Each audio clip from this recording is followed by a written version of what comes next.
Monsieur le Président, Mesdames, Messieurs les jurés, permettez-moi à l'entame de mon propos de vous faire le récit d'une histoire, celle de la toute première reine de ce monde. Une reine d'une beauté légendaire, au cœur pur et généreux, à qui la nature avait fait don de richesses inestimables. Ses enfants étaient nombreux, de vrais génies qui firent la découverte des mathématiques, inventèrent l'écriture, l'art, la médecine, l'architecture et tant d'autres sciences qui ont tracé les prémices du futur. Ils vivaient tous libres et épanouis, jusqu'au jour où la malédiction frappa la reine de plein fouet. L'ange de la mort venait de guider une vieille dame venue des contrées lointaines, dévastée par la sécheresse, qui fut pendant très longtemps à la recherche d'une île autrefois appelée Eldorado.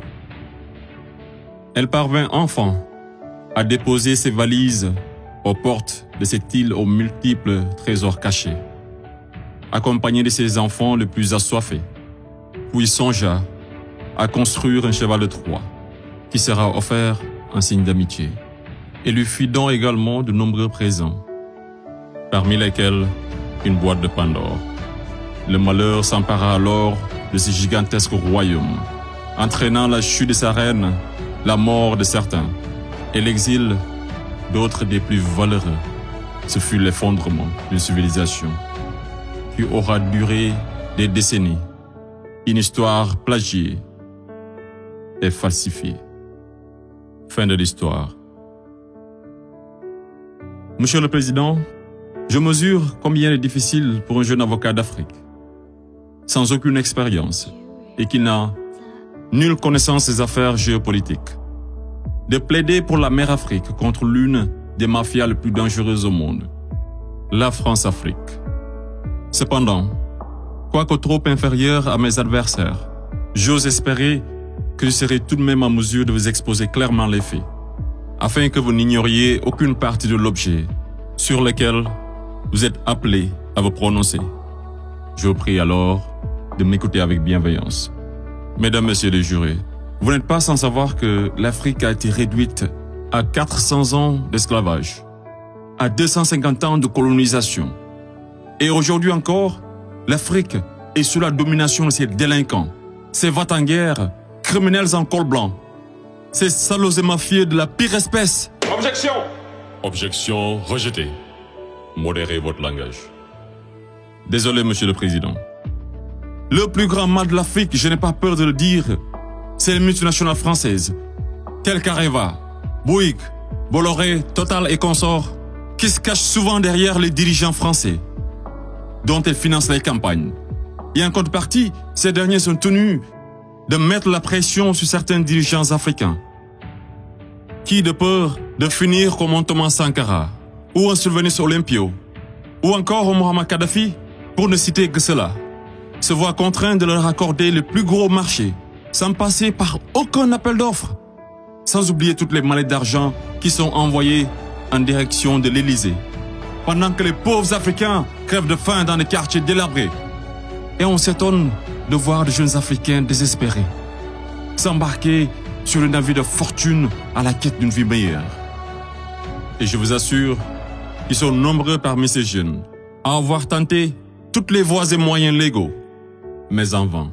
Pendant ce temps, la France et l'Union européenne se font des fortunes derrière leur business le plus lucratif, les demandes de visa Schengen, qui sont pour la plupart rejetées sans aucun motif valable. Monsieur le Président, avant que je n'oublie, permettez-moi de poser une question à la France-Afrique. Parmi tous les leaders africains morts assassinés, pouvez-vous nous citer ne serait-ce qu'un qui fut réputé un grand ami de la France? J'imagine qu'il n'y en a pas eu. Mesdames, Messieurs les jurés, je vous laisse juger. Monsieur le Président, j'accuse la France, la France-Afrique, de crimes contre l'humanité, de crimes d'agression, de crimes économiques et d'avoir été derrière des crimes de génocide. La plupart des dirigeants français sous la Ve République me rappellent des propos d'un homme sage qui disait, je cite, « Les postes éminents rendent les grands hommes encore plus grands et les petits hommes encore plus petits. » Fin de citation. Et le pire d'entre eux, c'est ce nain assassin de Sarko. Ce trafiquant d'influence, connu pour sa mégalomanie, l'homme aux scandales multiples, Bettencourt, Tapi, Kadhafi et j'en passe. Ce criminel contre l'humanité, toujours en liberté, qui se la coule douce derrière les mélodies de la brune, alors que sa place se trouve à la haie. Vous lui direz que malgré tous ces mensonges, avec la complicité de certains médias, que le monde entier, et les Africains en particulier, connaissent toute la vérité sur les véritables raisons de l'assassinat de Kadhafi, sous les applaudissements de Bernard-Henri Lévy, et sur la chute orchestrée de Laurent Gbagbo, qui aurait commis un crime de lèse-majesté en voulant tout simplement ouvrir son pays à la concurrence internationale, en exprimant aussi sa volonté d'établir un rapport d'égal à égal avec la France, et en souhaitant revoir le contrat qui liait son pays à l'entreprise Bouygues. Bouygues, du fameux Martin Bouygues, un ami intime de Sarko, par ailleurs parrain de son fils du nom de lui, tous les deux impliqués dans le conflit ivoirien. Ce n'est pas un hasard.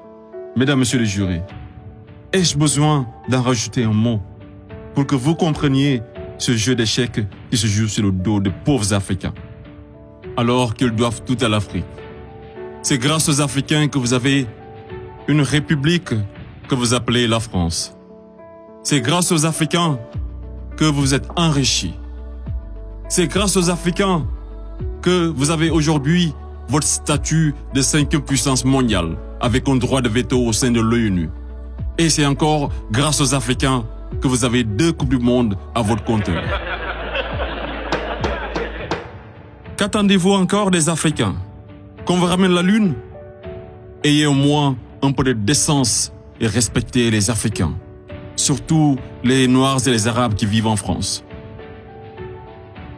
Monsieur le Président, je voudrais par ailleurs, et si vous me permettez de parler brièvement de la Cour pénale internationale. Il est un proverbe qui dit « Dis-moi qui tu fréquentes et je te dirai qui tu es ». Je propose de jeter un coup d'œil sur le profil des procureurs de la CPI. Commençons par l'actuel procureur de la CPI, une dame que je respecte pour 2 raisons. Pour son courage, pour avoir prouvé qu'être une femme et noire ne saurait être un obstacle à la réussite sociale, que la femme noire était capable de s'imposer partout et devant n'importe qui, et pour son combat pour la défense des droits des femmes. Mais devrions-nous faire semblant d'oublier qu'elle fut procureure générale, proche collaboratrice et conseillère juridique du président, et ministre sous l'une des pires dictatures de l'histoire de l'Afrique, sans jamais démissionner?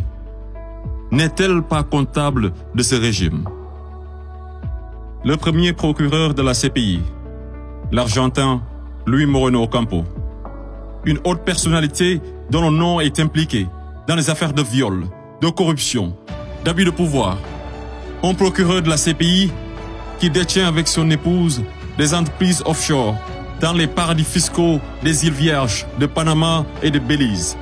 Et c'est le même type qui aujourd'hui offre ses services aux personnalités poursuivies par la CPI afin de les aider à échapper au séjour à la haie, moyennant de grosses sommes d'argent. Et tenez-vous qu'ils sont 123 pays à avoir ratifié le traité de Rome. Et sur 10 enquêtes ouvertes, 9 sont africaines. Je me pose la question à savoir, sommes-nous dans une cour pénale internationale ou africaine? Voilà une cour qui représente pour les Occidentaux un instrument d'oppression et de domination des Africains et de leurs dirigeants. C'est pourquoi l'Afrique a besoin d'une cour pénale africaine, par les Africains, rien que pour les Africains et financée par les Africains.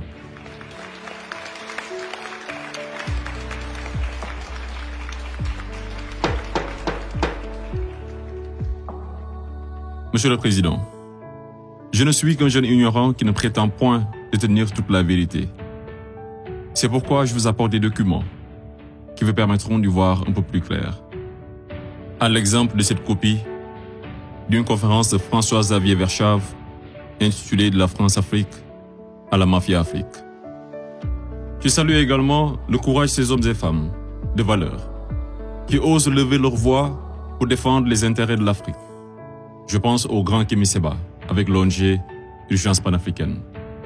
Je pense également à notre frère Claudie, à Fatou Diom, au grand Youssou N'Dour, à notre maman Angélique Kidjo et d'autres artistes des plus engagés comme Alpha Blondy et Teken Diafa Koli pour ne citer que cela. Sans oublier toutes ces personnalités qui œuvrent pour la promotion des jeunes et des femmes à l'égard du docteur Anta Sané et bien d'autres femmes de valeur. Monsieur le Président, loin de moi l'idée de proliférer des menaces. Mais si par malheur, la France-Afrique est aujourd'hui acquittée, sachez que la jeunesse africaine l'obligera à quitter.